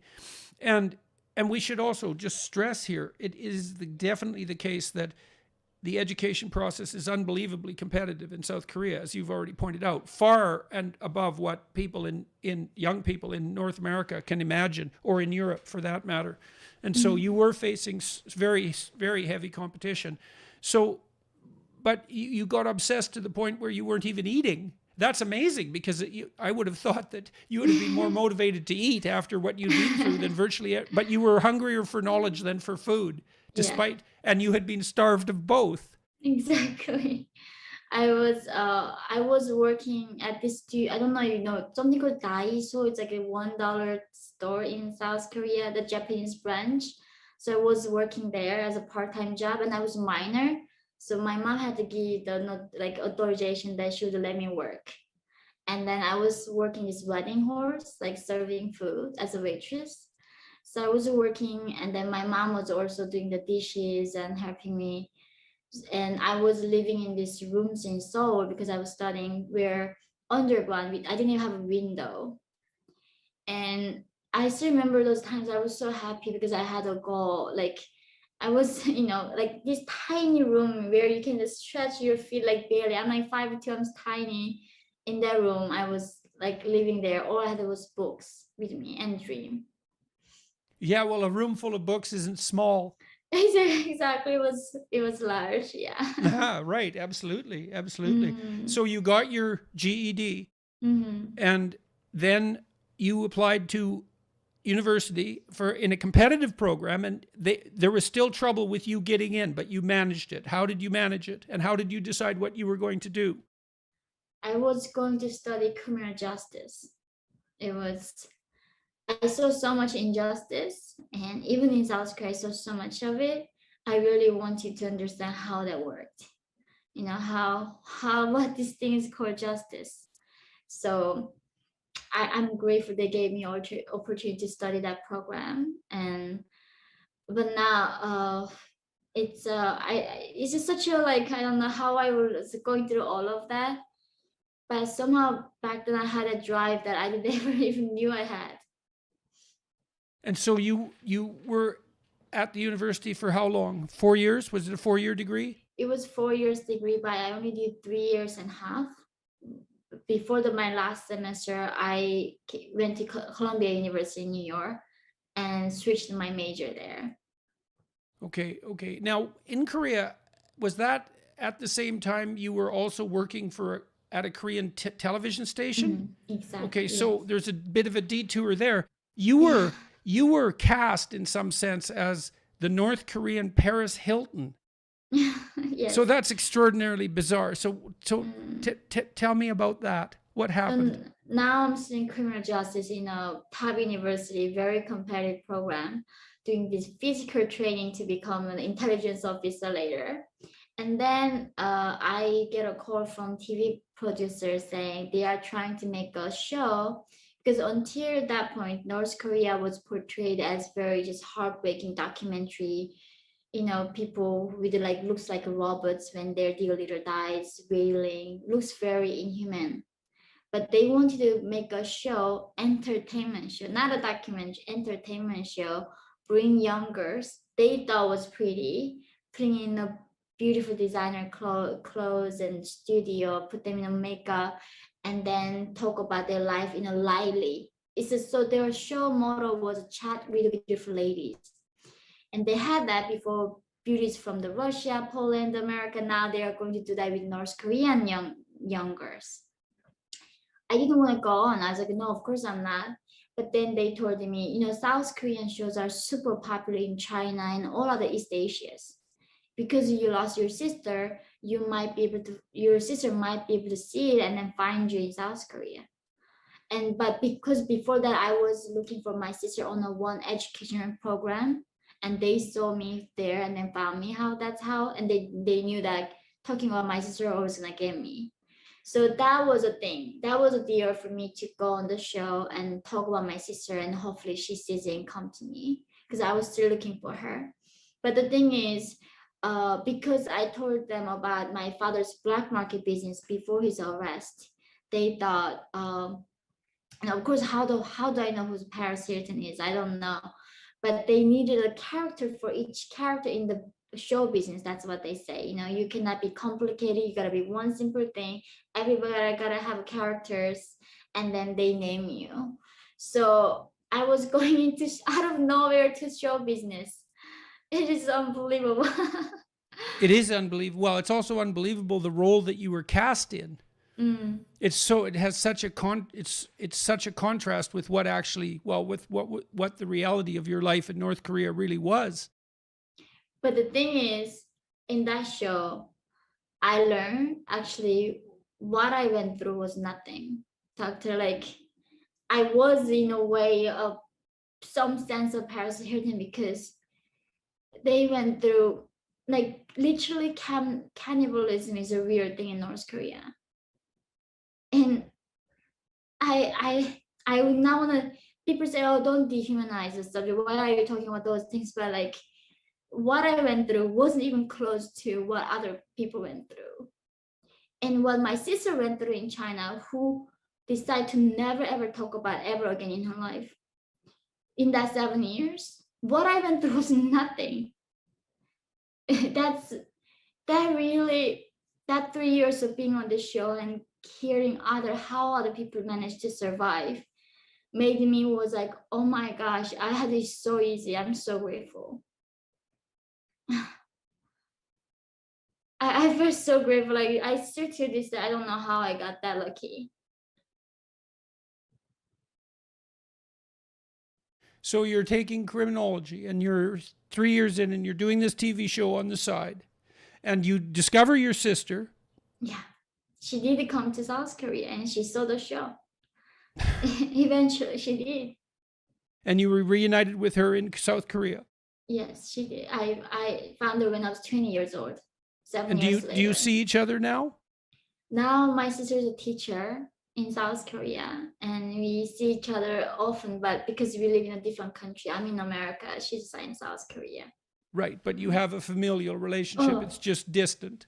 Definitely, yes. Okay, so now you said that you ranked 30th, I think, out of 94 students in the program. Yeah. So you were able to hold your own against the intense competition. Yes, I did my best. Yes, apparently. Yeah. And then, so how in the world did you end up at Columbia? Now, you don't write about that. Do you write about that? Did I miss that? No, I didn't write it because it was after. Okay. So now we're getting to the point. This is past. So I just remind everybody that we've gone over some of the details that characterize this autobiography, In Order to Live.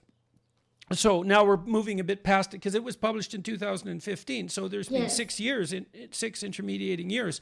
So how in the world did you end up at Columbia? What happened?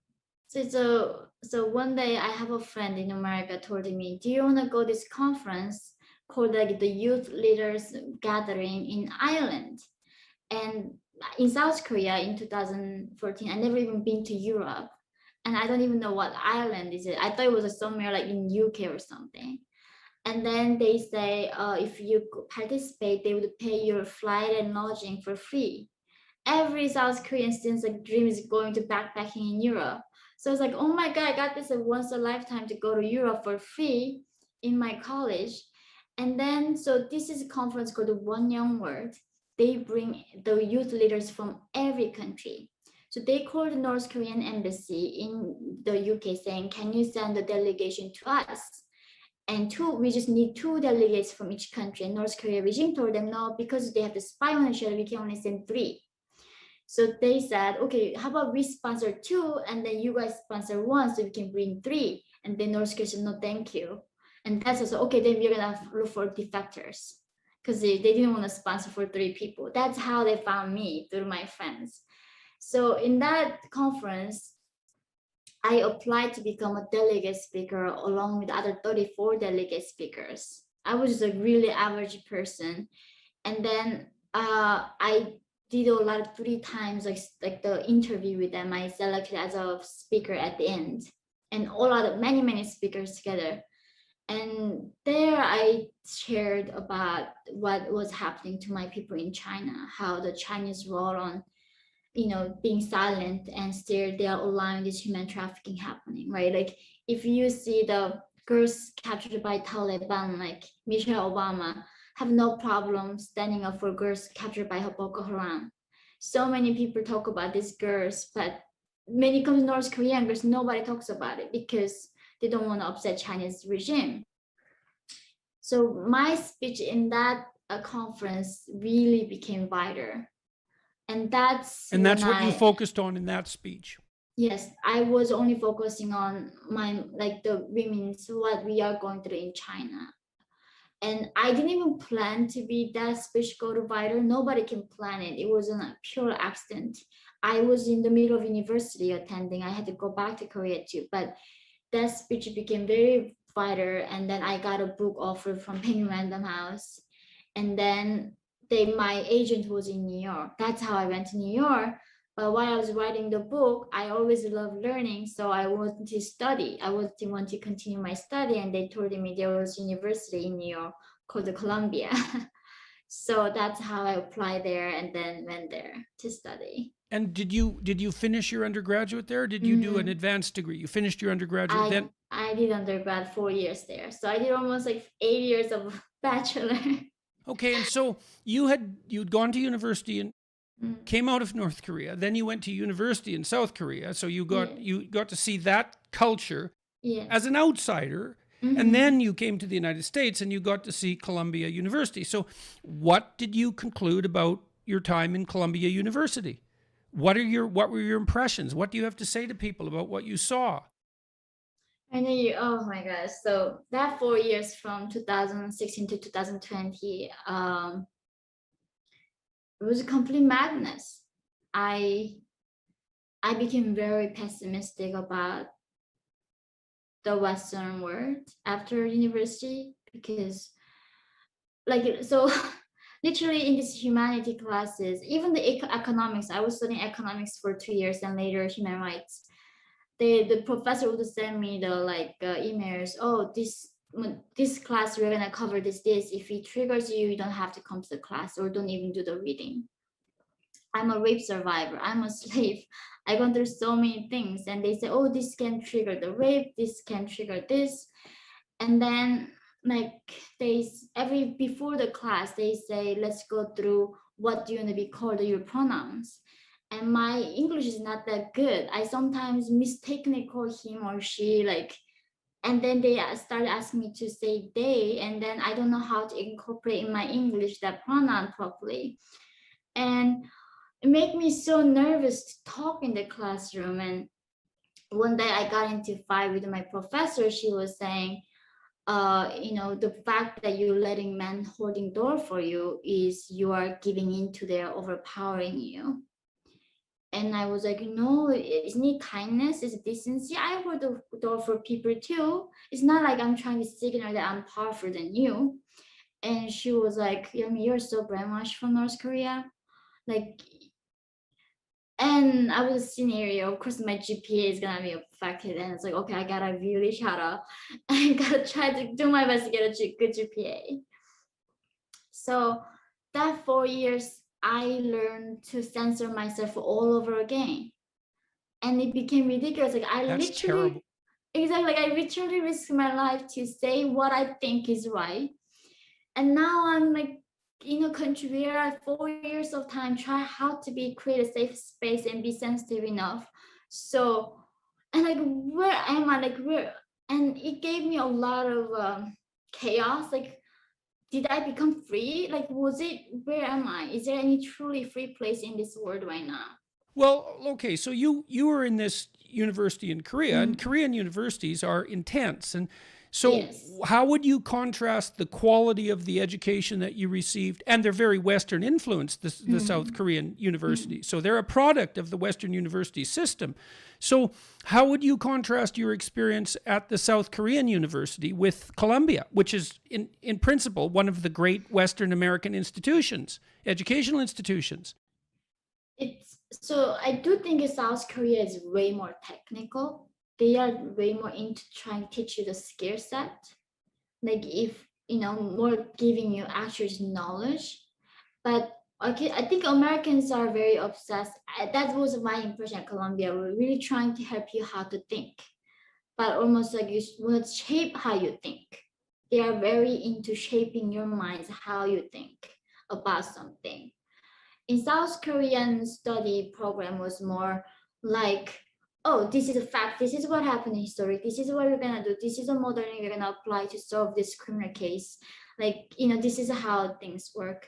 But lately though, when it comes to sociology, it's been very influenced by the Western, like the mainstream education.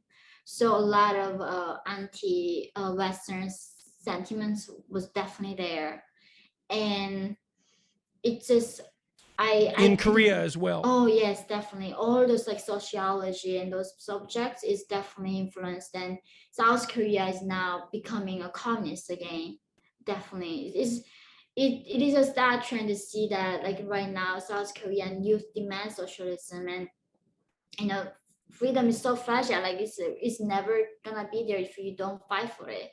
And South Korea's democracy is falling, and their freedom of speech right now in South Korea, like, doctor, if you send those leaflets that we used to send to North Korea to free people's minds. So we used to send those leaflets about, like, you Kims are dictators, you are being lied. And that was a freedom, self-expression that was covered by South Korean constitution. But now that just became criminalized in South Korea, like last few months ago. What exactly was criminalized? Advocating freedom in North Korea. Because South Korea, but their defense is that because if we say we support freedom in North Korea, then North Korean regime saying we are going to start a war over you about that. So for the protecting South Korean people's freedom, you cannot advocate freedom for North Korean people in the South Korea. And what do you think about? This is another thing. There's gonna be a price for being silent about something like this happening, right? It's if they can come for this, well, how do we know they are not gonna go after other rights? That's how all this cycle begins. So it is definitely dangerous what they're taking to keep saying in the name of protection, in the name of this, we are gonna silence you, we're gonna silence this. And that's what North Korea did, right? In the name of equality, pure equality, you're gonna get rid of, freedom of speech, freedom of gathering, all of this. And now they're left with nothing. Only people are allowed to do is just breathing. So why did you stay at Columbia? It was my father's dream for me to be college educated. I found it was not worth it. It was so certificate degree that it was so sorry. It was a waste of time, energy, and money. Really, that's a terrible thing. That's terrible. It was. Honestly, I tell like my son that if you want to study humanity in one of these universities, I'm never gonna pay for it. Like I'm so clear on that to my son. But I'm so embarrassed about that. I'm so embarrassed about that. It's so awful to hear that. Those universities, they were great, they were great. Yeah. Yes, definitely. And it's not that long ago that they were great, that they did what they said they were going to do. And if you went and got a humanities education, you got educated. You learned to write, you learned to think, you learned history, you learned to be cultured. That happened. It wasn't that long ago. It was when I went to university, it was still like that. When I taught at Harvard, it was still like that. There were politically correct murmurings and rumblings, but by and large, the university was still uncorrupted. And the humanities are at the core of the university. If they're corrupted, if they've gone in the way that you're already describing, there's no way the universities can survive. They're not technical schools. The core of the university was the humanities. I mean, look at what Animal Farm did for you. That's what reading great books does for people. It illuminates their soul. It's not optional. And I'm so appalled that that was your experience at Columbia. It's so awful that you went through all that and managed to get to this great university, and and that you had to shut yourself down, and that your basic conclusion was that it was a waste of time.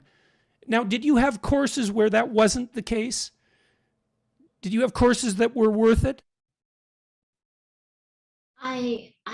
I mean, so one class I remember in my senior year, it was called the Western Civilization, the music art. One of the core that Columbia had is a Western art, and the music has still, right, not for long. But then I was excited to learn about. But I thought at the end of the day, this is still the West. America is in the West, right? It would be funny if you want to study Eastern music at the end of in the core. And the professor's like, who has a problem with calling the Western civilization like art? And then every single one of them all lifting their hands because they were saying there were so many artists were greater than Beethoven and Mozart. We silenced them, erased them all. And that's why we have to now end up studying these like bigots, who are racist. And I'm like, and then they were like looking at me, why are you not putting your hands up? Somebody who doesn't have the problem with talking about Western civilization. So that's just like, I was like, do I even have to do this to graduate? And that was, of course, necessary to do that course to graduate. So every class had an element of being a politically correct and shaping you how you think. And I learned how to censor myself so well after Columbia. And then I was freaked out one day. It's like, what am I doing? This is not what I escaped, It just, and I'm so ashamed of that. That's so awful.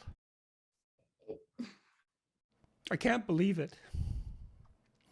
It's no picnic to watch these great institutions hang themselves. Yeah. I literally felt like it's a suicide of civilization. Like we are killing ourselves here. And that's why, like, what? I mean, that's what scares me is that when I was so grateful to going to South Korea was outside of North Korea, there was at least a place that was left to be free. And all these people obsessed fighting for, climate change, animals' rights, gender equality, transgender, whatever, all these things people are fighting for. Wonderful. But then imagine when nobody is free in this world, who's gonna fight for us? And that's like what terror for me is like, imagine all of us became enslaved, like North Koreans, all of us did in that system. There's no one can stand up for any of us. And I guess because I always knew that it wasn't guaranteed. Like when I go to camping with my friends somehow always have confidence that they're gonna find food, even though when they're going to the remote area. Not me. I always packing this like energy bars, blah blah, always with me because I know like you can end up not having ever all the food. So maybe this is a mentality that in the West, freedom was always there. Somehow people think it's gonna be miraculous, they're gonna be always there. And for me, it's like, no, it can be not there. That's, that's why we were supposed to be educating young people. We were supposed to be teaching them that, no, it's not always there.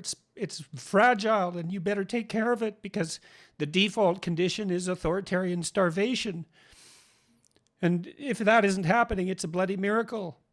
Yeah, that is. And that's where I am at right now with North Korea. While of course I'm fighting for my people's freedom, but there's so much interest in, like even Hollywood, they do not want to stand up anything behind the thing is challenging Chinese Communist Party. No mainstream, no Hollywood stars, nobody in America want to be behind the movement that challenges Chinese Communist Party. Well, I've seen this over and over in the universities too. It was often the case that it was my psychology classes where the students learned about what happened in Stalinist Soviet Union and Maoist China. They hadn't been taught at all. They hadn't been taught that tens of millions of people died in China. They hadn't been taught about what happened in North Korea. They hadn't been taught about what happened in Russia. It was like that never existed, even though the Cold War was all about that. And it's appalling.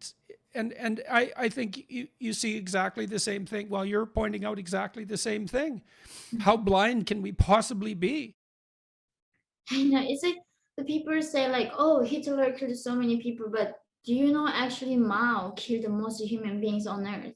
He killed like 50 to 60 million people. The Chinese communism killed more people than anybody ever did in our human history. Yes, and the Chinese Communist Party still controls China. And the only reason people aren't starving to death there now is because they adopted, because they had no choice, essentially, because people did start to rebel to some degree. They introduced free market transformations. It's the only reason that China has emerged as powerful economically as it is. Yeah. So what's next for you? You've graduated from Columbia. When did you graduate? January of 2000, last year. I got to ask you again. Wasn't there at least one course that you took there, taught by someone that taught you what you wanted to learn? One course. You should know. Like if there was, you'd know. I knew. I liked about the evolution class, about how the humans we became who we are.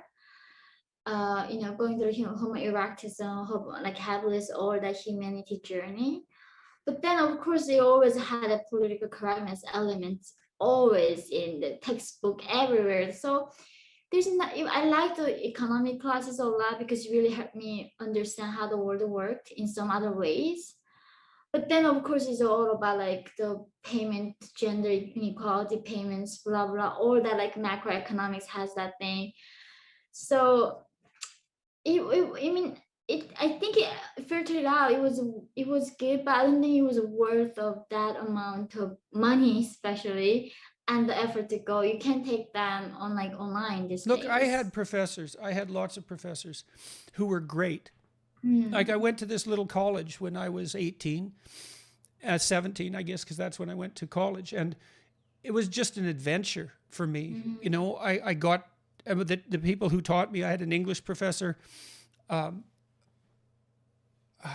His name escapes me at the moment, unfortunately. Dennis Wheeler was my political science professor. I remember that from 30 years ago. I can't remember my English professor's name, unfortunately. I had a philosophy professor named Longenbach, like 6 or 7 professors. And it was a small college. It wasn't an elite institution. And they loved to teach. And I had a group of friends that loved to learn, and it was great. Like, it was great. I learned a tremendous amount. I learned that I didn't know how to write, and they taught me. Robin Burke, that was the English professor's name. He gave me a D on my first paper. It shocked me to death because I'd got good marks in high school, and I didn't know what I was doing. And he pointed it out and helped me learn to write. And these people were very serious. We walked through Plato and Aristotle and Hobbes and Rousseau and the full breadth of Western philosophy, and it was exciting, and there was no politically correct nonsense. And that doesn't mean that it didn't cover the political spectrum. A lot of my professors were democratic socialists, not all of them, but plenty of them were. So they covered the political spectrum. So, and I would say too, when I was at Harvard and at the University of Toronto, for that matter, that there were no shortage of professors who were providing genuine education that wasn't contaminated with propagandistic nonsense. And so I'm stunned to hear that you can't bring to mind a single example from your 4 years where you got, you should have been exposed to people that had the same effect on you as George Orwell's Animal Farm, at least people who walked you through literature of that caliber and who had respect for it. At minimum, you should have got that. Yeah, but they instead told me not to read Jane or Jane Eyre because they had a colonial mindset that's gonna brainwash you, without you knowing it. So the problems of reading the Western classics is they were all like bigots and racist and believed in slavery. So it was because it's a lie that's so profound that it's absolutely staggering. It's staggering to me to hear again, even though I've been watching this for the last 20 years, watching it develop. It's staggering to me that this can actually be the case, that's what's taught about this tradition that actually produced the first emergence from slavery that's ever existed anywhere. I know, it's just like in North Korea, history was forgotten. Like our history begins when Kim Il-sung was born. And everything before, we don't even know what Big Bang was. We don't even know who Shakespeare is. Like we don't know who Romeo and Juliet is. And everything was forgotten other than Kim's revolutionary history. And when I came out, what I loved about was that the continuation of life, that life before Kim's. That was amazing. There was things beforehand, way beforehand. It was very humbling to those people who thought through things. And you were talking about Plato. I read the Plato's on love and how he brings these people talk about discussing what love is each mean for them. And it gave me so much just insights, to understanding humanity. But now, that was kind of the point. I know, but going to Colombia, the first thing is who loves Jane Eyre? I said yes, but do you know the problem is no. Do you know that she believed in all those ideas back then of colonializing other people, countries, and how that embedded in her literature work? And that was whoa. So they expect everyone in the history to think the same way they do right now at this point, exact same time. And if which is to basically memorize, 20 platitudes that anyone intelligent can memorize in 15 minutes, and then to dismiss the entire world of knowledge. These books, when you were reading Orwell and when you were in that little room in North Korea or in South Korea, and you had all those books, what were you reading? So Orwell affected you. Who else you've read now? Who's affected you? It's in a lot of ways. I remember the Siddhartha, the novel is a fictional novel. Hesse. That book really gave me a lot of comfort and to think my how to think of my own journey and how what kind of things I need to focusing on. Like I could be focusing on, oh my god, what I went through. That was very horrible. Or what could I focusing on? So I read a lot of classical books actually. And I think now I'm thinking about it was actually a good thing. I didn't pick up these political correctness books, but rather going to time way before then, like 18th century, a lot of literatures. So I think a lot of books shaped me in many different ways. And now till this day, I was just saying like reading your book was, of course, you heard that many million times, but it was, people say like you read to know that you are not alone. And that's the thing, when I was reading your book, it just reminded me of that, the struggle, the shared struggle that we have on earth. Regardless, you're born in North Korea, in America, there's still people kill themselves in America. Life is unbearable for anyone. It gave me a lot of compassion because after coming from North Korea to go to New York, like right, all my 70% of my friends going to therapy. And they tell me, I mean, you gotta go to therapy. And I was like, what is therapy? And of course, coming from North Korea, what do you know what trauma is even? And back then I was like, the fact that you know trauma is like, you are so privileged, you don't need the therapy. That's how harsh I was. And I wasn't able to empathize with my friends in New York. Like they would go in line for 2 hours to get into this like delicious like restaurant. And food to me was always quantity. It was not about quality. It's like, why would I be sitting here with you for 2 hours and get in the line, right? And just understanding all of those like layers of emotions. And that's why I'm very grateful for your book and how you shaped me. What's next for you? What do you want to have happen now? What are you aiming at? So I'm on the target list of Kim Jong-un. I'm on the killing list. It's been a while, but I mean, we know Kim Jong-un killed his half brother in Malaysia. He doesn't absolutely care about killing distance. Like even Saudis killed their Jamal Khashoggi in their council in Turkey and chopped them off. Still, there's no consequences. The world has way no accountability for these bad guys killing people now. And I think that's why this justice something keep always in my mind.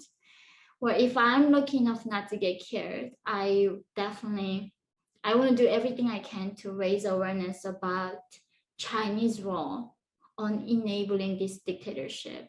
People often think Kim Jong-un is the one who to blame to running the biggest concentration camp on earth. But it is not. There's an enabler behind that is China. If without China, North Korean region cannot even alive be in one day. And right, and so we can say with no hesitation whatsoever that there's absolutely no excuse whatsoever for the Chinese Communist Party's support of the North Korean regime. Yes, it's a crime against humanity. It is a crime against humanity, and we have every international community with their stances. They have to come together to tell China that. But now everybody's bought by China. I mean, they own Africa. They own so many countries. If America loses their ground with China and then gives in and do not stand up for what we believe in this country, we might lose a chance to be ever free and win with China. This is a very serious battle that we are in. It's not a joke that like, and I think that's the thing. America has a last chance. The Western, these democracy countries has a last chance to battle with China, but because until in the past we thought the democracy was gonna prevail. But the thing, look at China. Free market didn't help the free politics.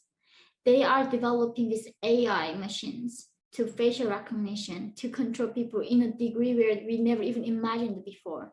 It is truly 1984 by George Orwell. They can even look at cameras to see who's there. North Korea started in their malnutrition state, they are buying these AI machines, putting on the town, so it sees who's a stranger is in this town or not. Putting these like a facial recognition cameras on the border and make sure everybody who's in the place right there. So either we become forever enslaved to this totalitarianism, or we break off the cycle. And I don't know, like I can never be that person recklessly say we're gonna win in this battle. And to me, this is a very dangerous state we are all in collectively, everywhere in this world, that we are not safe from this devil, communism.